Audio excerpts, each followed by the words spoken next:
Okay.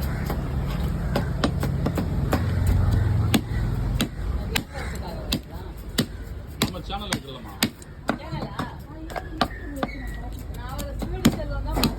நம்ம மின்னல் ராஜா. S, fish cutting RS நம்ம சேனல். அவர் தூக்கி முடியா அவங்க போட்டா மீன் போடு.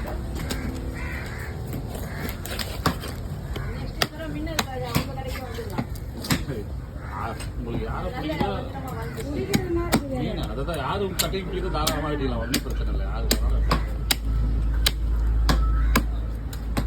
கஸ்டமர் நல்லா பாருங்க. மீன் வேணா கண்டிப்பாக நான் வாங்கி தருவேன். அப்படியே இல்லை,